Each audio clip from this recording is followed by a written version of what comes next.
ಕಾಯಿ ರುಬ್ಬಿ ಹಾಕ್ತೇನೆ, ಸಾಂಬಾರ್ ಪುಡಿ ಹಾಕಿ ಸಿಂಪಲ್ ಆಗಿ ಈ ರೀತಿ ತರಕಾರಿ ಸಾಂಬಾರ್ ಮಾಡ್ಕೊಳ್ಳಿ. ಇಡ್ಲಿ ಅನ್ನಕ್ಕೆ ಸಖತ್ ಟೇಸ್ಟ್ ಇರುತ್ತೆ. ಈ ಸಾಂಬಾರ್ಗೆ ತೊಗರಿಬೇಳೆ ಕ್ವಾಂಟಿಟಿ ಸ್ವಲ್ಪ ಜಾಸ್ತಿ ಇರಲಿ. ತೊಗರಿಬೇಳೆಗೆ ನೀರು, ಜೀರಿಗೆ, ಇಂಗು, ಅರಿಶಿಣ ಹಾಕಿ ಬೇಳೆನ ಸಾಫ್ಟ್ ಆಗಿ ಬೇಯಿಸ್ಕೋಬೇಕು. ನಂತರ ಒಂದು ಕಡಾಯಿಯಲ್ಲಿ ಎಣ್ಣೆ ಕಾಯಿಸಿ ಸಾಸಿವೆ, ಜೀರಿಗೆ, ದಪ್ಪ ಹೆಚ್ಕೊಂಡ ಈರುಳ್ಳಿ, ಕರಿಬೇವು, ಒಣಮೆಣಸು ಹಾಕಿ ಫ್ರೈ ಮಾಡಿ. ನಂತರ ದಪ್ಪ ಹೆಚ್ಕೊಂಡ ಟೊಮ್ಯಾಟೊ ಹಾಕಿ ಟೊಮ್ಯಾಟೊ ಸಾಫ್ಟ್ ಆಗೋ ತನಕ ಫ್ರೈ ಮಾಡಿ. ಇದಕ್ಕೆ ರುಚಿಗೆ ತಕ್ಕಷ್ಟು ಉಪ್ಪು, ಅರಿಶಿಣ, ಸಾಂಬಾರ್ ಪುಡಿ ಜೊತೆಗೆ ಸ್ವಲ್ಪ ಕೊತ್ತಂಬರಿ ಪುಡಿ, ಖಾರದ ಪುಡಿ ಹಾಕಿ ಚೆನ್ನಾಗಿ ಮಿಕ್ಸ್ ಮಾಡಿಕೊಂಡು ನಿಮಗೆ ಬೇಕಾದ ತರಕಾರಿ ಬೇಯೋದಕ್ಕೆ ಬೇಕಾದಷ್ಟು ನೀರು ಹಾಕಿ ತರಕಾರಿನ ಅರ್ಧ ಬೇಯೋ ತನಕ ಬೇಯಿಸ್ಕೋಬೇಕು.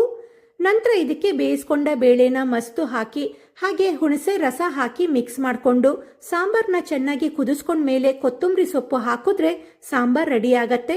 ಸಖತ್ ಟೇಸ್ಟಿ ಇರತ್ತೆ. ಖಂಡಿತ ಟ್ರೈ ಮಾಡಿ. ರೆಸಿಪಿ ಇಷ್ಟ ಆದರೆ ನನ್ನ ಪೇಜ್ನ ಫಾಲೋ ಮಾಡಿ.